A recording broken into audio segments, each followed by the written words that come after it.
สบายดีวันนี้เยี่ยมไปอัดเพลงพี่น้องมีนักร้องทีมงานเมืองยมราชนะครับ ไปดิพบกันเด้อ ปกโซเมือง เจ้า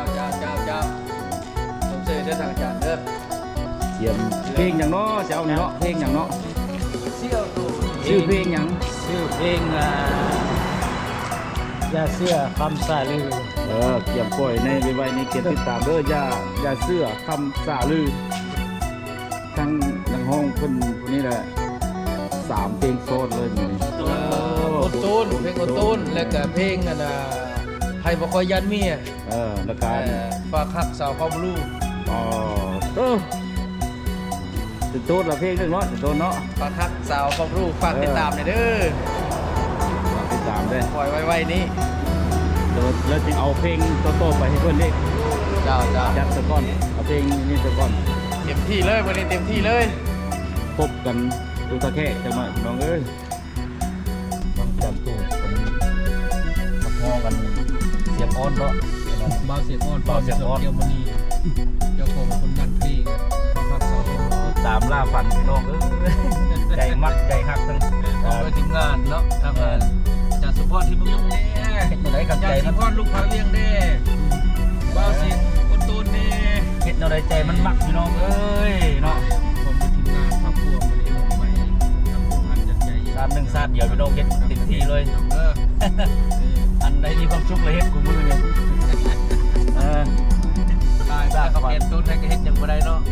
แม่นใจครับใจปักพี่น้องเอ้ย เฮ็ดเพื่อความม่วนความซื่นเด้อพี่น้องเด้อ เฮ็ดกับเพื่อนพี่เพื่อนน้องนี่แหละต้องเที่ยวเมากับเปิ้นจะได้เพลงในห้องก็ ว่าไปกินเหล้ากินเบียร์ได้ยินเสียงเขาเปิดเพลงตัวเองเนี่ยโอ้ดีใจแน่เนาะนี่ละมิด เฮามันจักกระส่วน จักเปิดไป เฮาตัวบ่แม่นจักสั่งจักกระส่วนค่อยขึ้นเอาอันฮอดอันนั้นน่ะจริงฮอด6อันให้เบิ่งอยู่มัน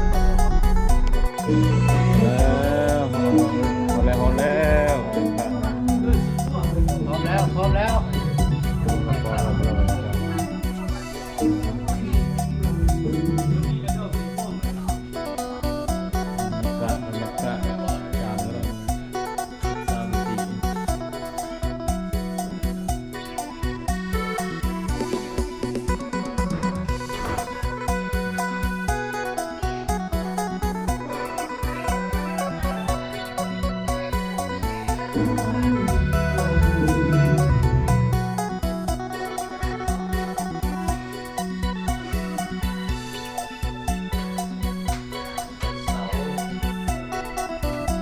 สบายดี เด้อ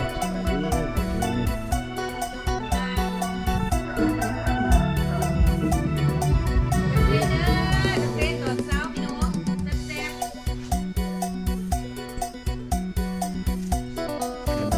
สดมาแล้วน้องมาอีกแล้วจัดให้ดี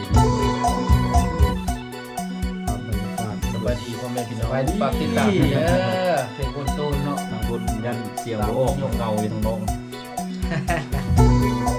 ทางในนะห้าวปังๆไปปันใกล้ลาดเลยซื่อ ฝากได้เด้อพี่น้องเด้อนี่นำทีมโดยเจ้าสมพรทีมมึงยุ่งเอาคนตูนลูกข้าพระบ่เอาลูกเอาลูกข้าพระ